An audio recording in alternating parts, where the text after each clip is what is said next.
Hey guys, this is Alea Jen and welcome back to my YouTube channel. So for today's video, mahirap nga ba yung trabaho ng domestic helper dito sa Hong Kong? So guys, iba yung dito sa Hong Kong. Hindi siya mahirap, hindi siya mabigat, or hindi siya, alam mo yon, katulad ng sa Middle East na naglalabas sila ng mga carpet na sobrang kapal, ganyan. Talagang hinuhugasan nila yung floor sa labas, yung tawag nito, yung sa labas, yung parang may nakita akong video or nagla-live yung mga kaibigan ko na yung labas ng pintuan nila, semento yun, binabrush nila yun, nilalaban or hinuhugasan nila. Yung CR nila kung maglinis sila is basa talaga, yung as in hugas talaga, ganun. Ganun din sa kusina, yung kapatid ko ganyan. So dito sa Hong Kong hindi ganyan, punas-punas lang dito. Mahirap lang dito is yung yung amo mong may saltik. Pero mentally ka lang dito at emotionally mahihirapan. Pero sa physical, yung alam mo yung yung trabaho, hindi siya ganun kabigat, lang siya, tuloy-tuloy, walang tigil. Ayan, simula umaga hanggang gabi, non-stop yung trabaho mo. Pahinga mo lang is yung kain. Pero kung sa pabigatan ng trabaho, hindi siya mabigat. Ang pinakamabigat ko na ata na nabitbit dito is 5 kilo. Or sabihin na nating isang beses nagpadala yung parents ng amo kong lalaki ng bigas 25 kilo. Mula lang yung pintuan hanggang doon sa mula sa labas ng pinto hanggang doon sa may pinto. Yun lang. Nagulat pa nga yung amo ko kung paano ko daw binitbit kasi ang iniisip niya tulungan naming bitbitin or buhatin. So nagulat siya, binitbit ko lang mag-isa. So hindi siya mabigat dito sa bahay ng amo ko. Hindi ko lang alam sa iba, pero parang hindi talaga mabigat. Lang, non-stop lang yung trabaho. Yung pahinga mo lang talaga kain. Tsaka ayaw nila nang natitenga ka. So yung mga maliliit na bagay ng mga anik-anik, yun yung ipapagawa nila sa'yo. Punasan mo yung dahon ng may kaibigan ako na may saltik yung amo niya. Punasan mo yung dahon ng display nila or yung dahon, basta malalaking dahon, yung halaman nila, wala na silang magawa, yan na lang pinupunasan nila. Tsaka kausap yung amo. Yung isa kong kaibigan, kasama kami lahat mula pag-apply hanggang nagpunta dito. Ang kanya naman is yung amo niya, kinakausap siya hanggang alas 2 ng madaling araw. Halimbawa, sasabihin niya, "Ma'am, can I take rest now? It's already late." "No, we're still talking. You just listen. I'm going to talk to you." May mga ganung amo. Saltik yung meron dito sa Hong Kong. Mga autism sila.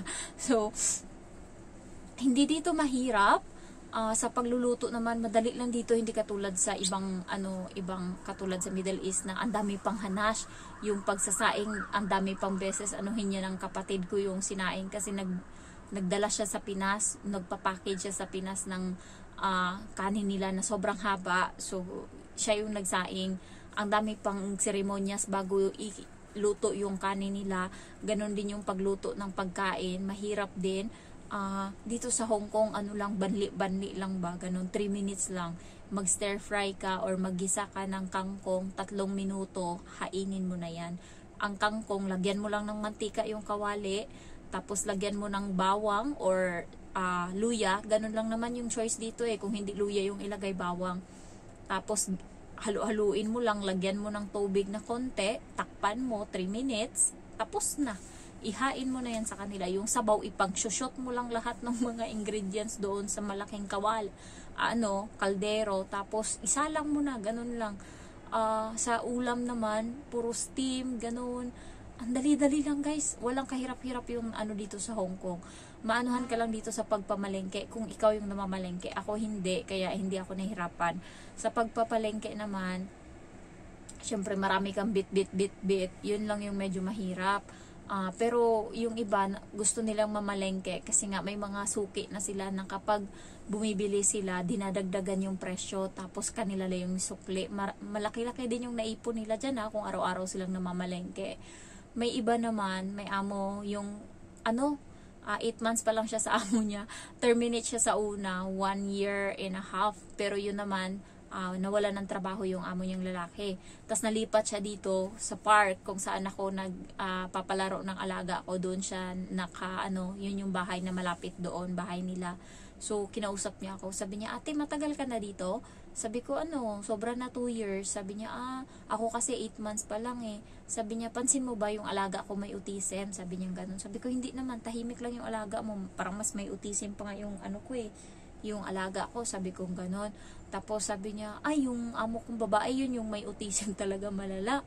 Ayaw nun nang bumibili ako ng mahal na pagkain. Gusto mura. Sabi niya, lahat daw ng pagkain nila mura. Sabi ko, hindi ganyan yung amo ko. Ayaw bumili ng amo ko ng mga mura na pagkain. Kasi ibig sabihin niyan, hindi good quality yung binili niya. Sabi ko gano'n. Sabi niya, sa amo ko, magreklamo yan yung tofu na parang, ano daw yun, 2 piraso yung binili niya, 18. Ayaw nun. Kasi gusto isa lang, tas magkano lang daw yung binibili, reklamo daw.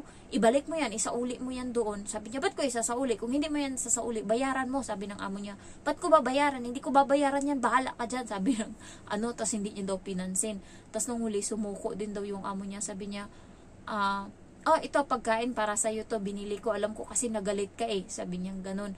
Tapos, sinabi daw, lutuin mo na yung tofu doon sa rep, sa susunod, wag ka nang bumili ng mahal na tofu ha. Sabi ko, buti natiisan mo. Sabi niya, hindi, may saltik yan talaga, grabe. Alam mo yung papahirapan ka niya. Pero pag ano naman daw, pag mabait din naman daw mapagbigay. Pero kung may saltik daw talaga. So, yung amo ko hindi ganyan. Buti na lang yung amo ko hindi may saltik, yung alaga ko lang. Hindi ako dito emotionally. Siguro, mental, sa bata lang talaga. Doon lang talaga nasusubok yung utak ko, yung pasensya ko sa bata. Pero sa mga amo ko, wala akong problema. Hindi ko yan sila pinapansin, guys, pag wala akong tatanungin or wala kaming, hindi kami nag-uusap, ganun. Hayaan ko lang siya dyan, bahala ka dyan. Lakad-lakad siya kasi kukuha siya ng tubig, o bahala ka dyan, basta ako magtatrabaho lang. Tapos minsan nahanap niya ako kasi nga, nagsasampay ako sa labas, gusto niya magpaluto ng ulam. Nahanap niya ako sa kusina. Tapos nagulat siya, nandun ako sa may balcony, nginitian ko siya, nandyan ka pala, sabi niya ganun. Kasi magpapaluto ako, sabi niya. So,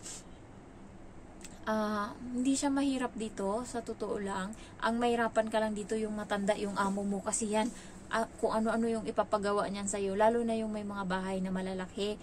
Guys, may subscriber ako, nanonood siya ng mga video ko, so baka maano niya to, explain ko sa kanya, hindi kasi ako makakapag-explain sa chat. Nag-ano siya na yung amo niya, hindi siya in-interview, hinire siya.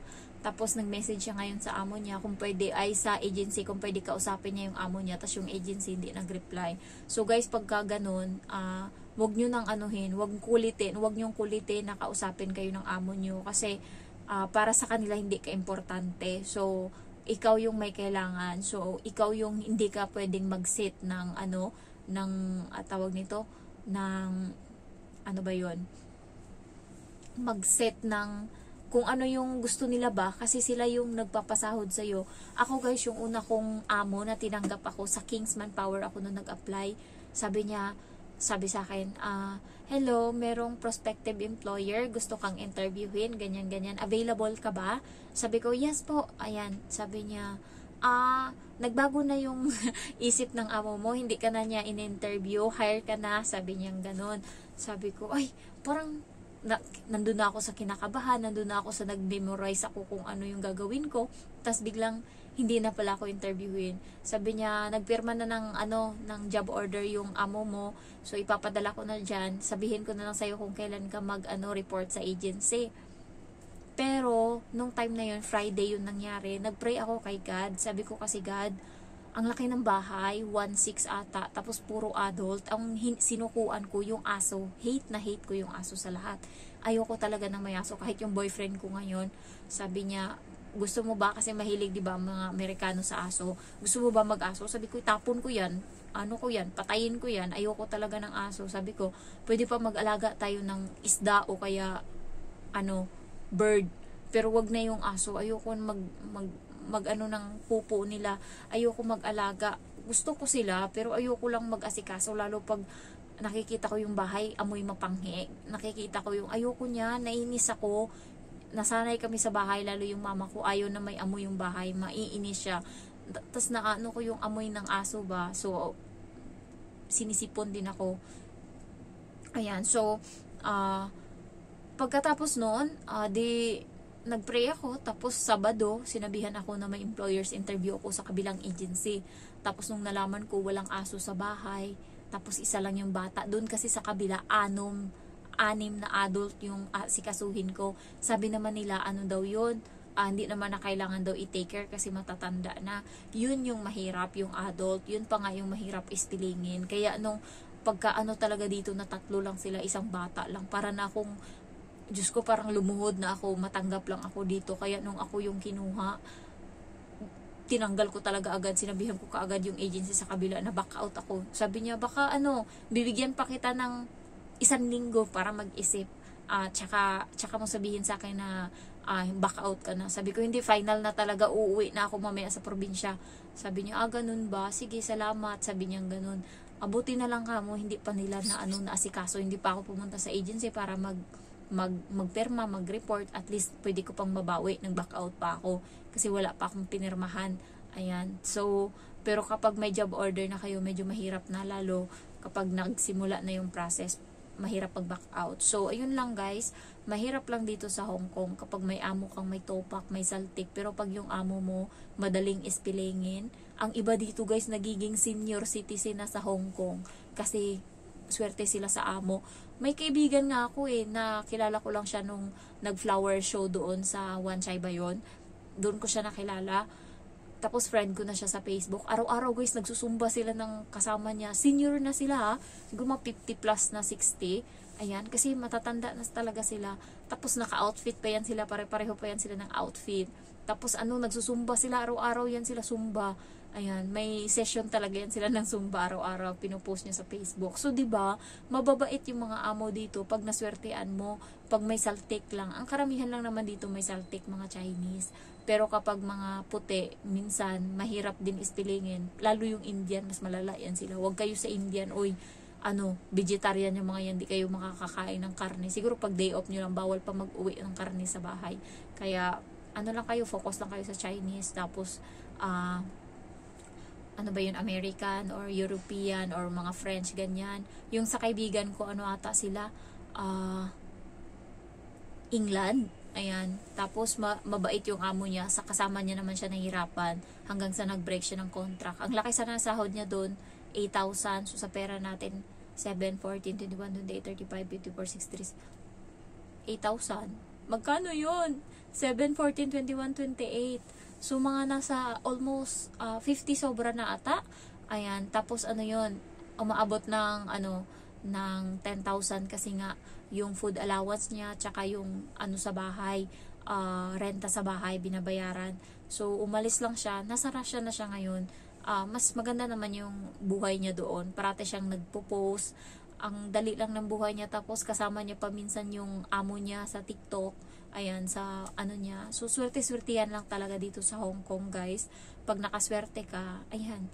So, ako tinitiis ko na lang kasi niisip ko hindi naman ako permanente dito. Tsaka natakot din ako na mag-iba-iba ng amo kasi hindi ako marunong sa gawaing bahay.